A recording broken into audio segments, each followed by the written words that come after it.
Welcome to the Girl Dad Discussions podcast with E. James.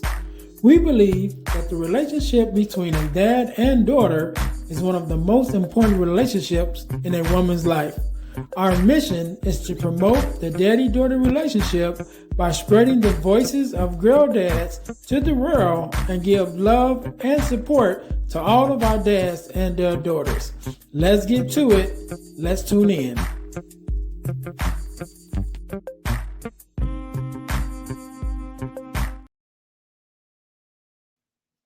Hey guys, real quick, before we jump into the episode, I need you to do the 3 S's for me. What is that? First of all, I need you to subscribe to the channel so that you don't miss an episode of our podcast. Number 2, I need you to share it with your family and friends. Don't keep it to yourself, share it with someone else. Lastly, I need you to say something. Leave us a comment. Let us know how we're doing. Let us know what you want to see from us, what you like, what you don't like. We are open to your suggestions. We want to know everything that you want to let us know about the podcast. All right. Now, get back to the episode. All right. Welcome to the Girl Dad Discussions podcast. I am your host, Earnest James, and we believe that the relationship between a dad and his daughter is one of the most important relationships in a young woman's life. And therefore, our mission is to promote the daddy-daughter relationship by spreading the voices of girl dads to the world in order to combat the narrative of the absent father and the fatherless daughter. Thank you guys once again for tuning in to the Deal to Heal with EJ, not Deal to Heal. That's the other podcast. To the Girl Dad Discussions podcast. Thank you guys for tuning in. Make sure that you listen, like, subscribe, and share our podcast on all of our social media platforms and also your podcast listening platforms, as well as make sure you guys are checking us out on our YouTube channel.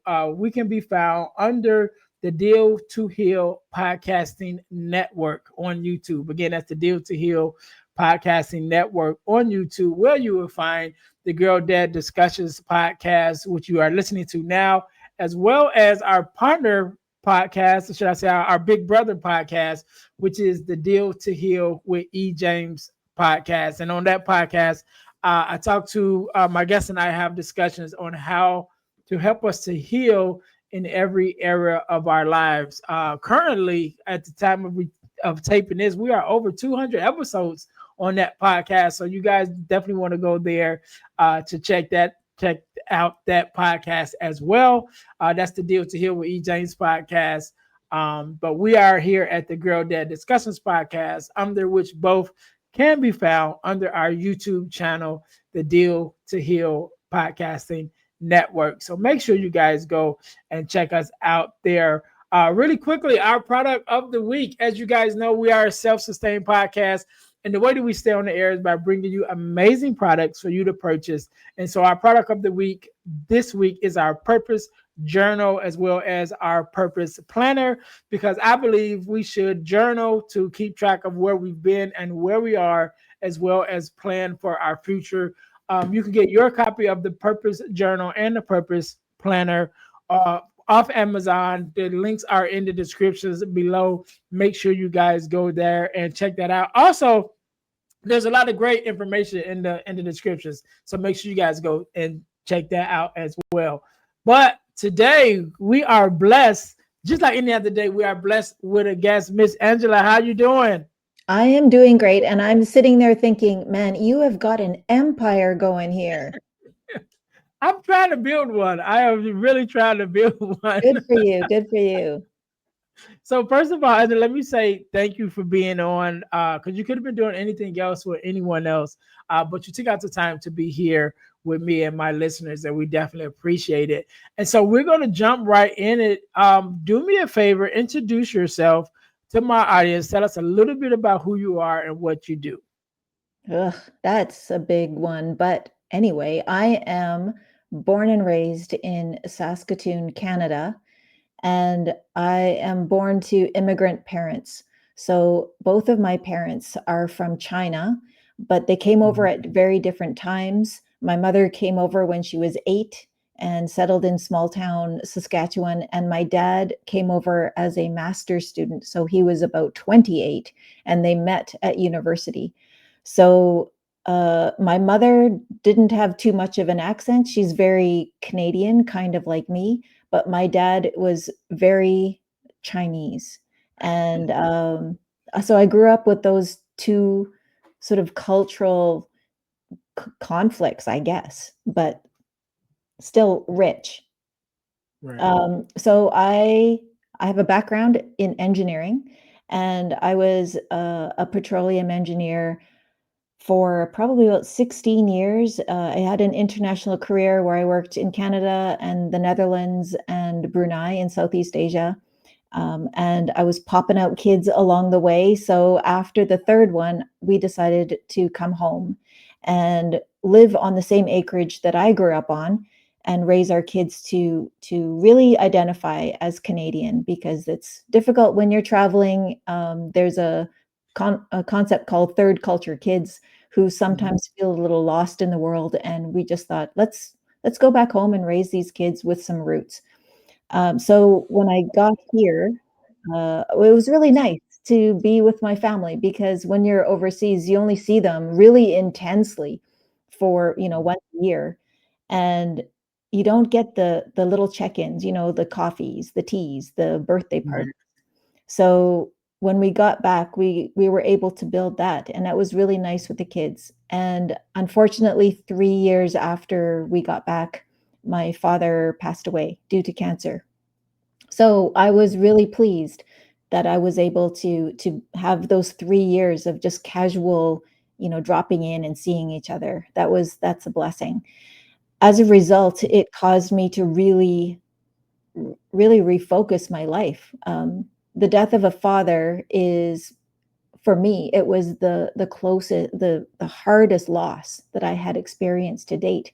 And so it was a lot of self-reflection. And as a result, I did a lot of self-help, did a lot of personal development, and I discovered my own way of thinking, which I called inner engineering. So it brought me from external validation right into internal, where all the power is. And now I am a relaxed productivity advocate, and I run online courses and I have a membership, and I help busy professionals just see the logic in slowing down so that, at the end of your life, you're not going, oh, did I miss something? And Yeah. just to stop and enjoy life throughout the way, throughout the journey, because my dad was really good at that. And that's really what I wanted to talk to you today about, was everything I learned from my dad and how it's shaped my life today. Yeah. So today I'm doing, the digital entrepreneurship thing. I am an author and a publisher as well. So I got lots of irons in the fire, so to say. Yeah. Yeah. Good. Good. Good. I definitely want to. I definitely want to uh, dive into all of those things. And I can. I'm thinking about what you were saying about even with the kids and having um, the travel, traveling and not really be able to find that identity somewhat. Because I think the same thing kind of happens with people who are in the military, who family Yeah, travels a lot. It's like they don't have those roots to fall back on because they move around so much. So yeah, I think that for was a sure. great idea to be like, all right, let's go back home. You know what I mean? I For think sure. that's amazing. So let's start there. Let's go back to, you mentioned about your dad's. What is some of the, first of all, are you an only child or do you have other siblings? I'm a middle child of 3, so I have an older sister and a younger brother, and something I'll add is that despite my dad being very Asian and he had beautiful, writing, Chinese script writing, Mm, but we never learned Chinese. And that's yeah. because he spoke Cantonese and my mom spoke a little village dialect, Toisanese. And so they didn't understand each other at the beginning when they first met. So while we were young, we just spoke English at home. And as the years passed, they got to know each other's Chinese. But, as in some relationships, it got a little bit more argumentative as the years passed. And so when your parents are arguing in Chinese, you kind of block them out. So I never really learned Chinese very well. So I'm the worst example of a Chinese person. I just look it. Right. Well, that is actually really common amongst people whose parents come from different countries, especially like here in America.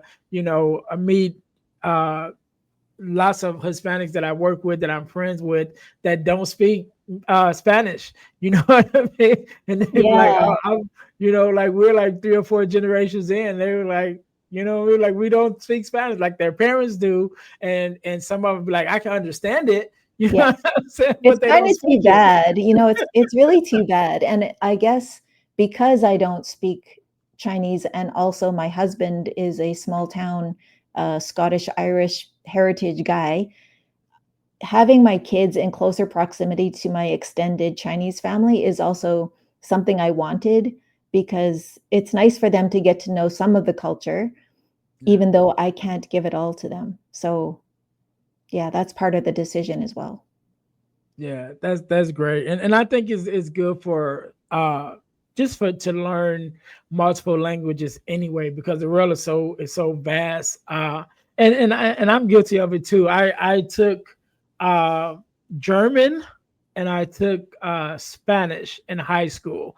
Passed them both, enjoyed them both. But don't ask me to speak either of them at this point, Yeah. because I don't know. I've been thinking Well, about going back and relearning, like taking those courses over as an adult, yeah. to learn those languages. But I think it's good to for us to know multiple languages, just as a people. Well, and it's kind of a fun fact about me is my best second language is Dutch, even though I don't look anything like a Dutch person, but because I worked there, and Right. I worked in the oil and gas field, and sometimes the workers didn't speak English. And so it's really nice to be able to go to the well site or the rigs and be able to speak to them. Mhm. And of course, when you live there for 6 years, you've got the TV, and the nice thing, they have subtitles, so I Yeah. can hear the English, but I can read the Dutch, and I slowly understood it and got to be pretty fluent by the time I left. Now that was about 20 years ago, so I've lost it. But when I go back, um, I've lost the fluency, but I still can converse with my Dutch friends. It's just not as good. And then my second language, I guess, that's after Dutch is French. And that's just because, being Canadian, I did do an exchange. So, just for your benefit, if you really want it in your head, you got to be forced to speak it, not just, scholastically learn it on paper. Because when you're forced to speak it and you sweat through trying to get the right verb tenses and stuff, it really sinks in your gray matter a little deeper. Yeah, yeah. Yeah, so that's why yeah, I think that's great, and I would like to go back again to take those course. I don't know if I'll take German over, But but I Spanish definitely is would like really to take helpful. Spanish. Yeah. Yeah, I would definitely want to take Spanish again. But so let's get into your story. We talked a little bit about excuse me. You talked about your mom coming first and then your dad coming later, and you being the middle child. So, what is someone like the earliest memories of you with your dad? Mm. Well, I guess one of my earliest memories is I was 6 years old, and he was doing his PhD, and we were over in London, England. And I remember he took me. He loved to jog or run, and Mhm. he would go every Saturday. He'd go to a park to run. And one Saturday, he invited me to go with him. So because I was an early riser and my siblings weren't, so I decided, yeah, I'll go with him. And it was just the feeling of really early in the morning, my hand in his, and we were walking to this park. And then when we got there, he said, "Well, come and run with me." So we ran for a bit, and of course, I couldn't run the same as he did. And eventually he said, "Well, if you don't want to run anymore, go play on the playground. And I played on the playground while he did his laps. And it was just a really nice memory. And in those times, when a PhD student makes nothing, he created a Mhm. lot of really nice memories for us. He and my mom, we lived in an apartment for students and their families. And I remember Christmas, we didn't have enough money for a tree. So he found some shiny red and green wrapping paper and he cut out a tree shape out of the green stuff and taped it on the wall. And then the red, he made little Christmas balls and we put our gifts underneath that paper tree. So those are really nice times that I had with him and my mom. That Yeah, and he had to write his whole dissertation while 3 kids played behind him. So his focus is was pretty amazing. Yeah, yeah, and I think that's one of the things I talk about too, especially to our dads, is to make sure that we're taking out those, that time to create those memories because it's not always the big things that we remember most. It's those small things, those little intimate things. And I share with one of my guests. One of my guests previously was on, and we were talking about him taking his kids to Disney World, one of them, Disneyland or Disney World, whichever Yeah. one it was. And there just was a moment where he was walking back to the car because he went to go get something, and his daughter, one of his daughters, was like, "I want to go with you." So he said, "Okay," and so they kind of went, walking back to the car, and they passed this one of the little stands that had the Mickey ears, the Mickey Mouse ears, and his daughter was like, Dad, I want to get these ears, and got a pair for himself and a pair for her, and they took a Oh, couple of pictures and things of that nature. And he said, years later, his daughter still has those ears, and when they talk about different things and even going to Disney World, she don't talk about like seeing Mickey Mouse and all that stuff. She talks about that moment where they had, with those ears. And I think, I'd like to point that out, with our dads on this podcast, especially that we're taking out the time to make those memories, to yeah. have those moments. It's not always the grand things, like, oh, we went on these, trips and this and that, but like, no, me and my dad went for a walk. You know what I Yeah. mean? They got ice cream, on a regular basis, and just share some things in common. And I think those things are more valuable to our families than the grand things that we think sometimes that they would appreciate when in the moment maybe, but in the long run, those things don't hold up. No, that's so true. And, just for the record, we never went to Disneyland as a child. I think the first time I went to Disneyland, I was 42, something like that. No, maybe 34. Yeah. I went I went when I got married and I was 27 or something like that. So I know we didn't even have kids. I was the kid at that You at were that time, right? But I was too, we had 2 kids at the time, and I remember it was actually Hong Kong Disney, and just skipping through the roads because it's so happy. Mhm. All the music and, not going there as a child, you can really experience it and appreciate it as an adult. Yeah. Yeah. So let's go back, talking about your dad, and as you think about, because I love the memory that you shared, again, taking out that time to be together, spend some time together with some things that, like I said, that stands out more than the big things. It's like, no, this little moment, meant more to me than, maybe some other thing that everyone else might have think was grand.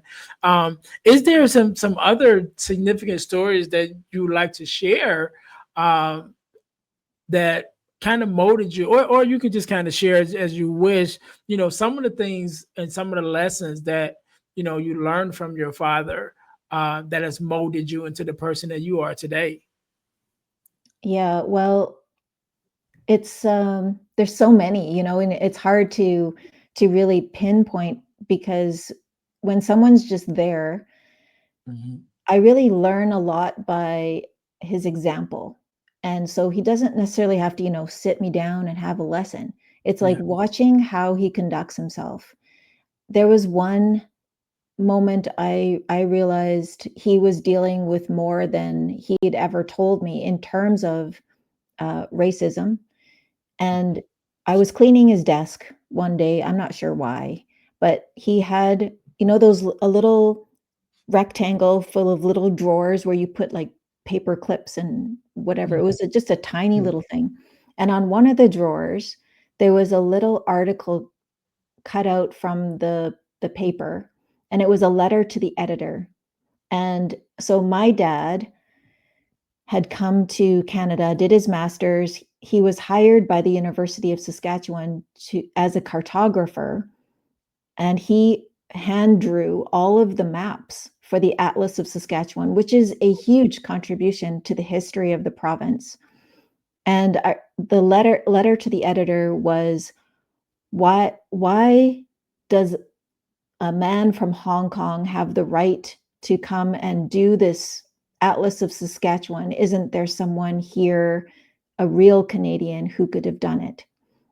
And it was interesting. He never talked about it, but the fact that it was cut out and it was stuck onto this little drawer, I think he used it for fuel, Mhm. quiet fuel, that he knew he was up against racism.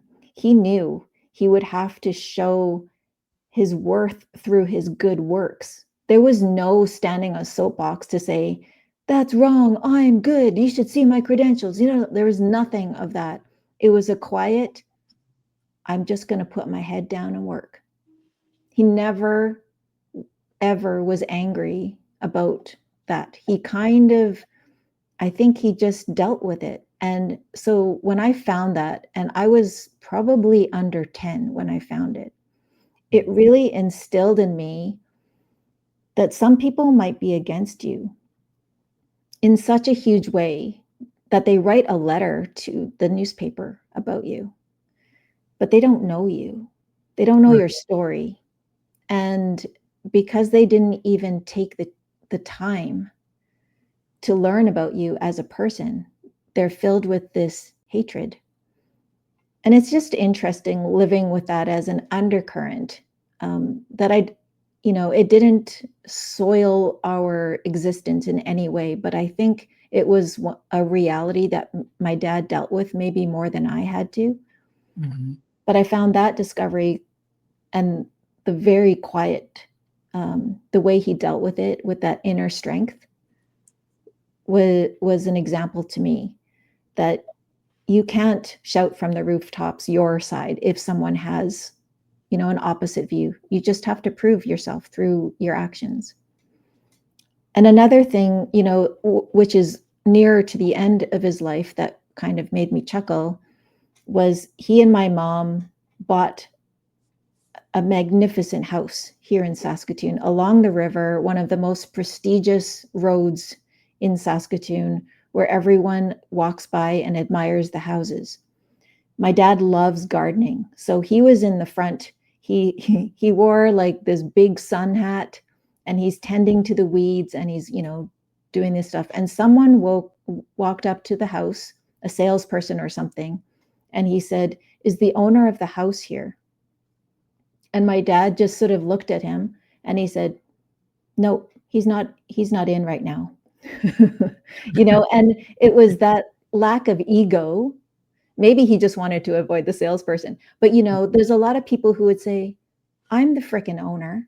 Yeah. Thank you very much. Like, how could you assume I'm not the owner? Right. You know?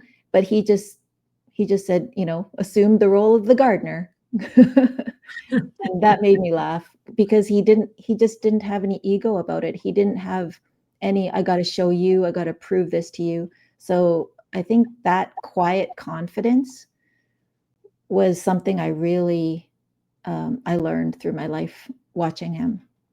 Yeah, I love that. I love that. And so I wanna ask another question because you mentioned about your dad passing away, and my condolences for that. Thank you.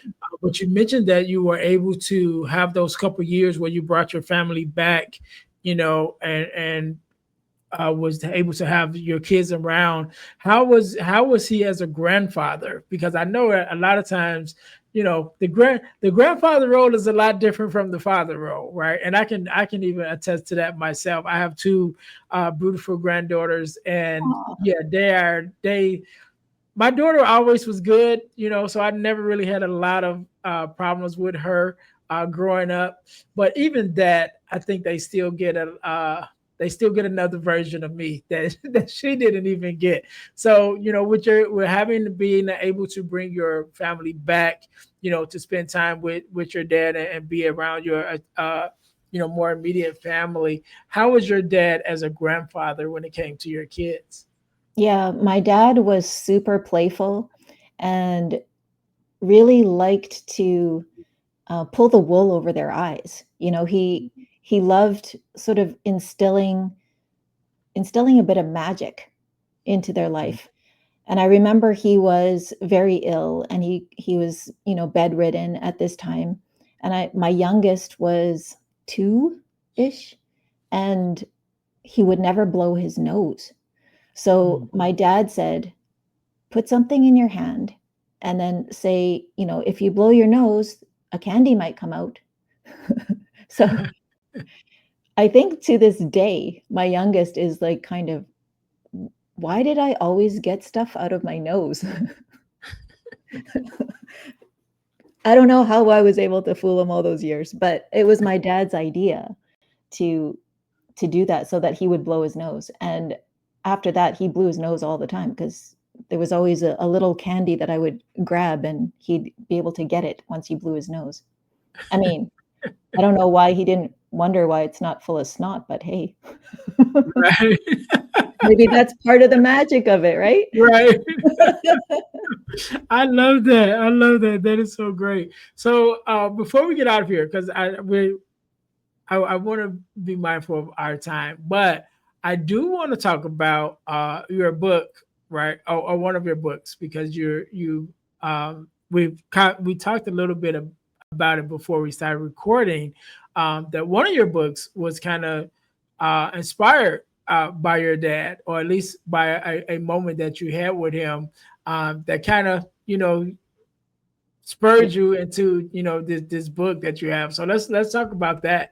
Yeah, I think, unfortunately, my father's probably responsible for some warping of my mind because, uh, okay, I'll tell you about the book first. It's called Using Number Two to Get to Number One. And yes, that is the right number two you're thinking about. But the number one is being your best self. So I'm using number two to talk about self help and personal development. And everyone goes, why in the world are you writing about this? Like, what is the relation? And so the story is that on this acreage that I grew up on, we had a Mhm. septic tank. And for some reason, the septic pump kept getting plugged. And my dad was very sure is because we're using too much toilet paper. So there was a time where he said, "I'm done with this. You guys are using way too much. From now on, we're going to ration the toilet paper.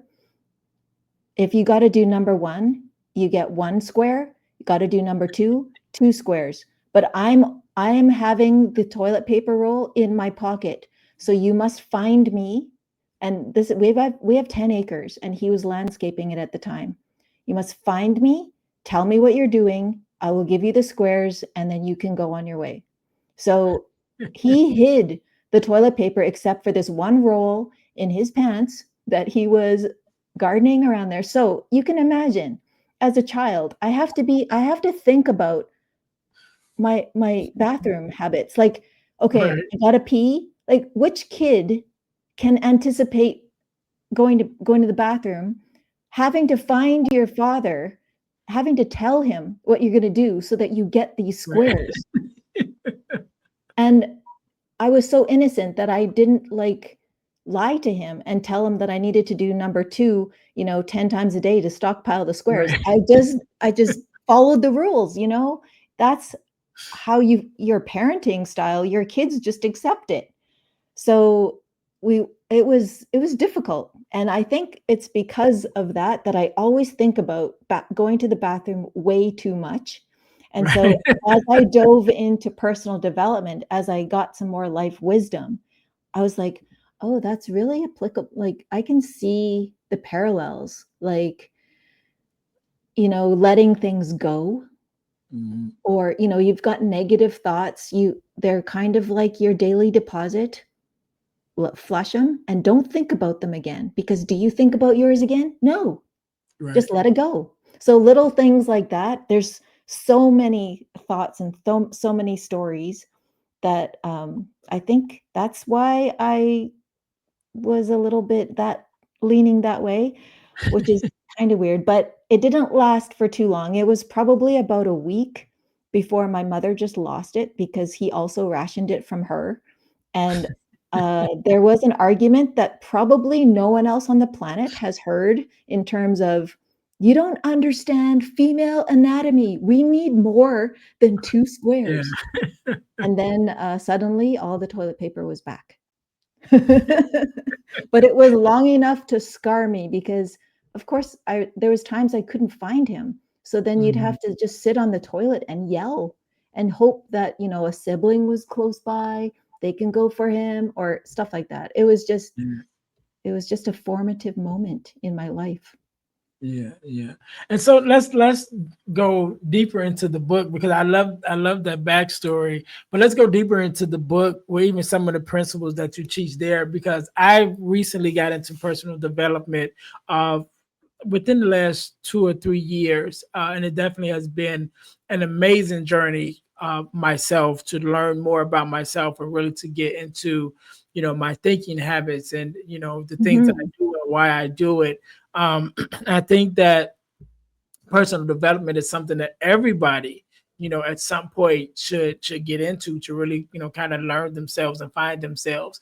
And so with that being said, with your book, what are maybe one or two just concepts that you share that could be beneficial to those who may not be on that journey yet of self-development, but definitely something that they can get out of your book? Okay, well, and a book like this, it's not full of poop jokes. It's not vulgar or anything. They're actually kind of meaningful stories. And when I finished it, I realized it had kind of turned into a love letter to my mother, because uh, my mother always worried about me being constipated, which I didn't understand what that meant, but she actually said, she listened to me going to the bathroom, so she was worried about me. But on that note, it's like the people who worry about your digestive system are the ones who care about you the most. So, whose digestive system do you worry about? It's your family. You're feeding them, you're caring for them. And when someone's born, we monitor the babies. How many diapers do they fill? Because if they're not filling diapers, something's not right. And at the end of our lives, when someone stops eating and drinking, we know the end is near. All of those things um, just show that the digestive system really means love. One of the examples is when you were talking about thoughts. Thoughts are like the things we put in our mouth. So they can either strengthen our system, or they can really cause a little bit of havoc, or just not be good for you. And just because you can eat or drink milk, for instance, we'll go there. If you can drink milk, I can't, because I'm lactose intolerant. So we each have different systems that digest things differently. So, for instance, if you're at a party, you could have a really good time and I could maybe not, just because my filter is like, maybe I had a bad day, maybe I'm tired, maybe I'm hungry, but you're ready to party. So we can be in the exact same environment, hear and experience the exact same things, but take things totally different. So that's the analogy of, you digest things differently than I do. So there's just a whole bunch of stuff like that that is in the books. I've broken up it into 5 sections: eating, digesting, pooping, and affogato, which is the coffee ice cream, like a dessert. And then cleaning up is kind of the farewell notes. But yeah, it's about 3 or 4 chapters per section with stories and things that I think everyone can learn something from. I love that, and I'm just listening to the analogies as you're saying it, and I'm just like, yeah, it makes so much sense. Even, excuse me, even in the way that you put it, as far as you know, whose poop are you concerned about, or digestive system are you concerned about? Because yes, you are feeding physically your family, but you're feeding them emotionally and Yes. intelligently, and all of that at the same time. I love that. I definitely will make sure that I get my copy. And for the audience, for our listeners, I will make sure that I have the links to both of her books, because you have multiple books, but definitely this one in the descriptions below. So make sure that you guys take the time to go into the descriptions and look up the books as well, that are both available on Amazon. So real quick, Angela, before we get out of here, we're going to make a quick detour to a section that I like to call "Getting to the Core" segment. And so the "Getting to the Core" segment is a segment that I started based off the ebook that I wrote called "The Core Four," which is the core four values that every daughter should get from her father. And when we talk about those core four values, those values are guidance, affirmations, love and affection, and protection. And so when you think about, your dad and the impact that he had on your life, of those four, which would probably be the one that you can identify the most with, um, as a value that he may have instilled in you? I think I'm going to have to say guidance, except that it was more of a quiet guidance. Mhm. So, my dad wasn't. Oh, are you still here? Yes, I'm here. Okay, sorry. I've lost where you're at because I was looking at the list. So, all of, Asian parents, they're not very demonstrative. Mhm. So we don't get the big pats on the back. We don't get the big kiss. We get example. Right. He was super consistent. He was very diligent. He did. He was. I can't remember the word now. He was disciplined. Yeah. He'd wake up at 5:30, he would garden, he would go swimming, and then he'd have his day. And when he got older, he gardened weird things. He had to learn. In Saskatchewan, we have a very short season, and he was growing cantaloupe. That's kind of weird, but he learned about that. He wanted to paint. He wanted to flip Mhm. houses. He never stopped learning, and I think that is a really good gift that he gave me, was always be curious, and always, like, don't have to prove yourself, as we spoke earlier. Just be someone that you are proud of. Yeah. I love that. I love that. I think that's a great advice, and great moment to be able to take away. Angela, I thank you so very much for being on, and for sharing your story and your expertise. I love the book. I'm definitely going to get my copy of it. I want you to have the last word. I want you to leave us with a word of advice, word of inspiration, however you feel, um, to leave something with our audience. Um, and also where we can find you with your social media handles and things of that nature. And so I'll give you a couple of seconds to think about to think about that. To my listeners, thank you guys once again for tuning in to the Girl Dad Discussions podcast. Make sure you guys are checking us out on our website, our official website, which is the dealhealfulfill.org. Again, dealhealfulfill.org.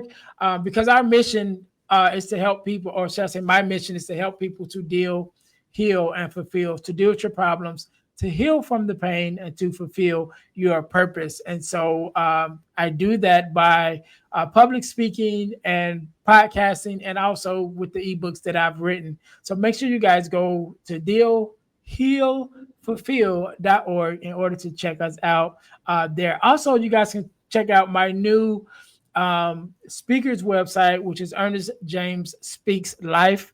And you can find out more information about having me, booking me to come out to be a speaker or a workshop facilitator at your school or organization, or just find out more information as me as a speaker overall. So again, that's Ernest James Speaks Life.com. Make sure you guys go there. Also, check out our ebooks at ebooks.by ejames.com. We talked about the core four, which is the core four values that every daughter should get from her father. But there's also a couple other ebooks that I've written, including From Males to Men, which is sort of a male mentoring ebook for young men. One that I'm very happy about that's doing very well is ebook that I wrote called Forgiving Me, the 4-Step Guide to Self-Forgiveness. That one is doing very well, and it's also tied to a workshop that we do, which I'll mention it in a second. But you guys can go to ebooks.by ejames.com in order to get your copy of our ebooks, and check out all the other ebooks that we have there. It's probably about 4 or 5 ebooks that are available on that website. So make sure you guys go there.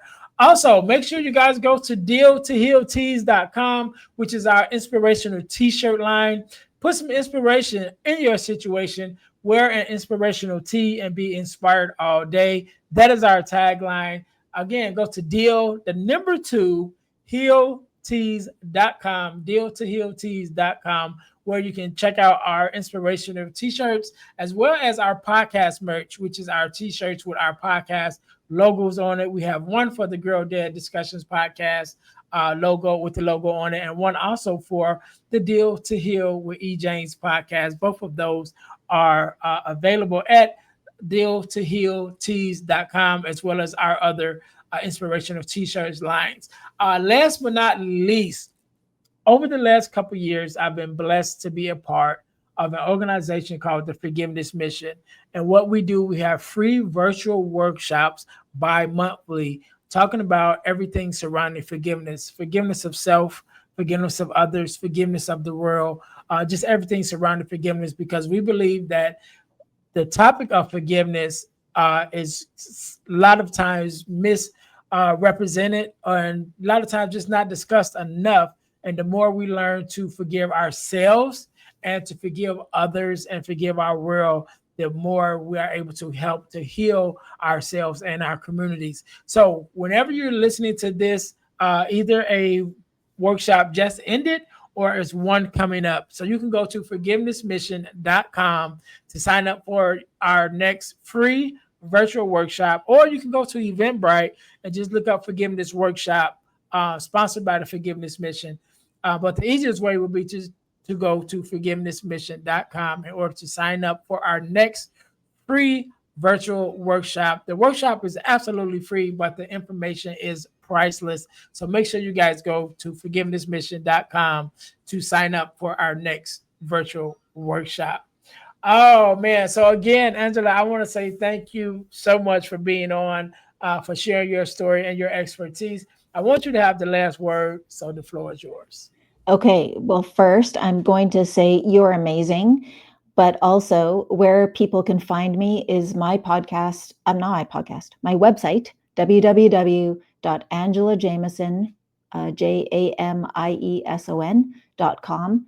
There's all the information, how to reach me, what I'm doing, and I'm quite active on LinkedIn, so you can connect with me there. So I think the in quotes, wisdom I want to leave your audience with is just, the relationship, the girl dad relationship is super important. But it's really, and it goes into what you just talked about, self-forgiveness. You're not always going to get it right. And that's okay. And I think dads, as much, and all kudos to the dads who want to try and do their best. You're not always going to get it right, but you have to give yourself permission that that's okay, and just make it right. And I think showing your daughter that you don't always get it right, and that you recognize it, and you go and you make it right, and you talk about, this is what was bugging me and I'm sorry. To hear that from your father gives a different level of resilience. It breaks down the walls that people think they have to hold, to look a certain way, to be a certain way, to always be on. Man, release the pressure for everybody to just be you. And sometimes the best you isn't that good that day, and that's okay. So I think that's what I want to leave your listeners with, is self-forgiveness is key, and be okay with not being okay, but just love fiercely. I love it. I love it. We can't end it no better than that. To my listeners, thank you guys once again for tuning in to the Girl Dad Discussions podcast, where we believe that the relationship between a dad and his daughter is one of the most important relationships in a young lady's life. Thank you guys for tuning in. Until next time, you guys be blessed. Thanks for listening to the Girl Dad Discussions podcast with E. James. Be sure to subscribe to our YouTube channel and subscribe to our podcast on all your podcast listening platforms. Also, don't keep it to yourself, but share it with someone else. That the Girl Dad Discussions podcast is on the air. Until next time, be blessed.